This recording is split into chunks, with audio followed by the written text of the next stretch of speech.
Hello friends, कैसे आप सब। आई होप आप सब अच्छे होंगे। तो आज की वीडियो में हम क्या देखने वाले हैं, हम देखने वाले हैं जो भी स्टूडेंट बीएड फर्स्ट ईयर में है, ठीक है, तो उनके पास सब्जेक्ट होता है growing up as a learner. उसकी यूनिट फर्स्ट है साइकोलॉजी एंड लर्नर। ये फर्स्ट यूनिट आपकी साइकोलॉजी एंड लर्नर, इसमें आप मनोविज्ञान के बारे में पढ़ते हो, ठीक है।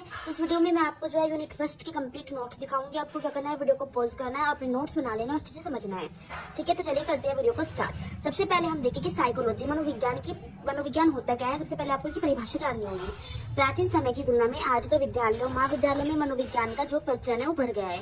पहले के समय में क्या होता था, साइकोलॉजी को दर्शन शास्त्र मतलब की फिलॉसफी का ही अंग माना जाता था। आत्मा, मन और व्यवहार से जुड़ा यह विषय रहस्यमय और अवैज्ञानिक था। दर्शन शास्त्र को ही निश्चित रूप से मनोविज्ञान का जन्मदाता माना गया है। Philosophy is called the father of psychology. विज्ञान के विकास के साथ साथ ही क्या हुआ, मनोविज्ञान का स्वतंत्र रूप से अध्ययन होने लगा और खोज भी की जाने लगी। तो सबसे पहले आपको मनोविज्ञान के बारे में ये बताना है, वो होता क्या है, साइकोलॉजी है क्या, ठीक है। उसके बाद आप आ जाओगे अर्थ और परिभाषाओं पे। आपको मीनिंग एंड डेफिनेशन उसका लिखना होता है। इससे पहले मीनिंग की बात करेंगे।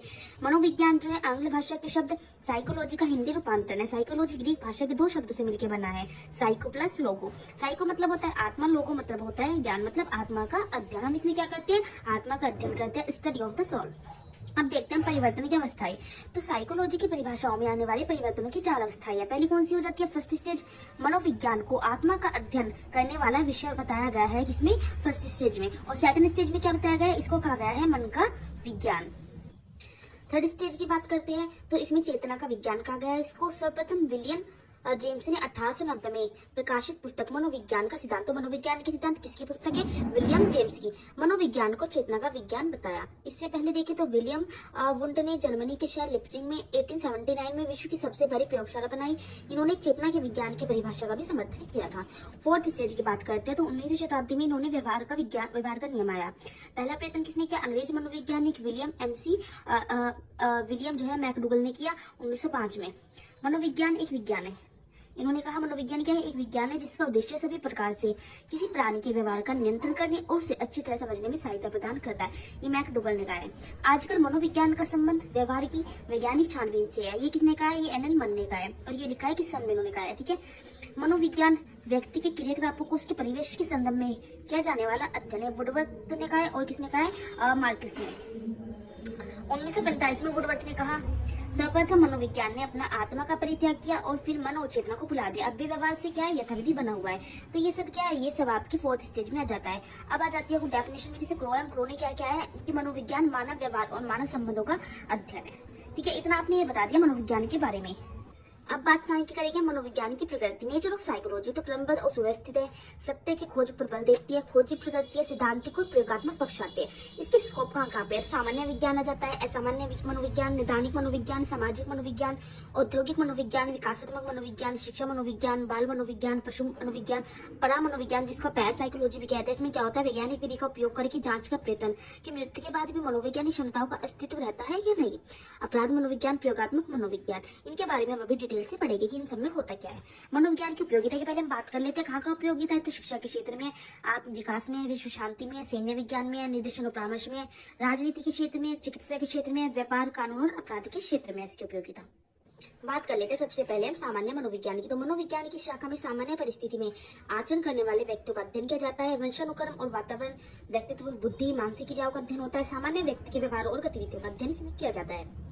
असामान्य मनोविज्ञान में क्या होता है, असामान्य व्यक्तियों के व्यवहार में मनोदशा का अध्ययन होता है। मानसिक रोग होते हैं, भावना ग्रंथि, फोबिया, द्वैस्वप्न, मनोविश्लेषण और मनोवैज्ञानिक समस्याओं के कारण अनेक उपाय समाधान खोजे जाते हैं। निदानिक मनोविज्ञान में क्या होता है, विभिन्न प्रकार की जो असामान्यता है, साइकोसिस मतलब जो साइकोसिस का मतलब क्या होता है, मनोविकार या कोई पागलपन, और न्यूरोसिस है, न्यूरोसिस मतलब मानसिक बीमारी, इसमें व्यक्ति दुखी रहता है, और तंत्रिका विकार भी इसको कहते हैं।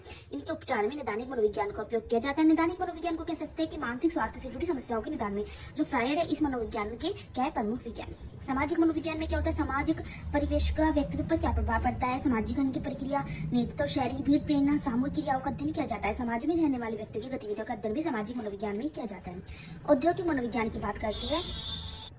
औद्योगिक मनोविज्ञान कर्मियों के चयन, जो कर्मी होते हैं उनके चयन, प्रशिक्षण, स्थापना से संबंधित अध्ययन करता है। विकासात्मक मनोविज्ञान में क्या आता है कि मानव विकास की विभिन्न अवस्थाओं की विशेषताओं और उनके विकासात्मक कार्यों को जानने में इसमें सहायता करती है।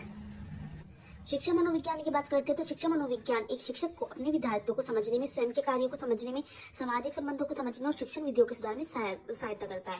बाल मनोविज्ञान में क्या करते हैं, बाल्यावस्था में होने वाले शारीरिक, मानसिक, संवेगात्मक, सामाजिक चैतन्य विकास का अध्ययन किया जाता है। पशु मनोविज्ञान की बात करते हैं तो पशुओं के व्यवहार का अध्ययन होता है नियंत्रित परिस्थितियों में। इसको हम तुलनात्मक मनोविज्ञान भी कहते हैं। पशु और मानव के व्यवहार की तुलना करता है।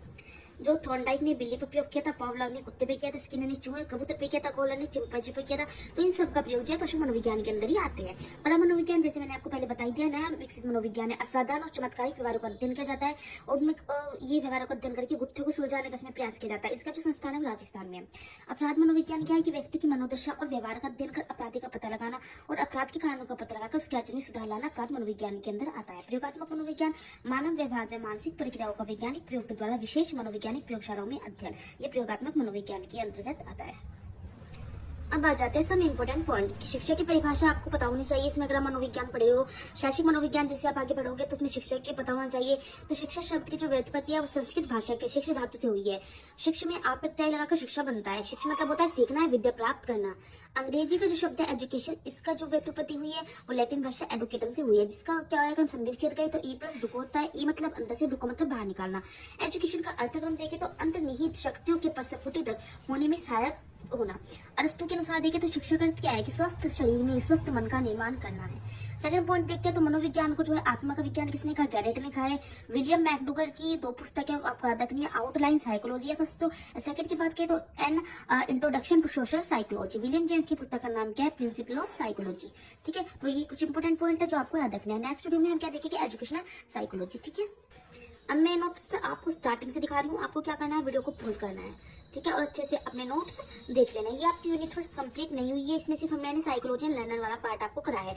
यूनिट फर्स्ट के अंदर आपका आ जाता है एजुकेशनल साइकोलॉजी, वो हम नेक्स्ट वीडियो में देखेंगे। ठीक है, अगर मैं सारी कराऊंगा तो वीडियो जो है काफी लेंथी हो जाएगी।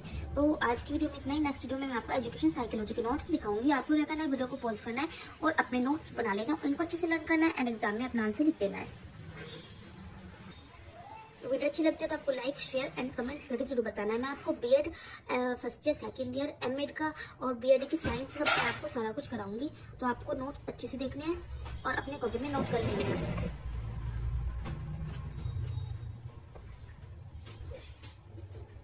और ऐसे फ्लो चार्ट बना के लिखना होता है एग्जाम में, क्योंकि फ्लो चार्ट में जो है ज्यादा मार्क्स होते हैं।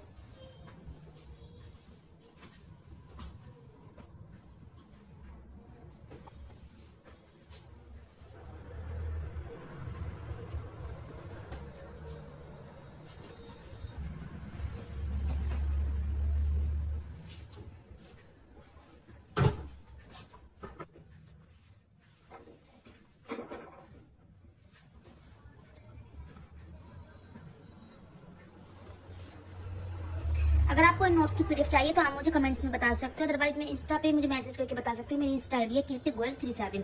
ठीक है, तो मैं आपको पीडीएफ जो है प्रोवाइड कर दूंगी।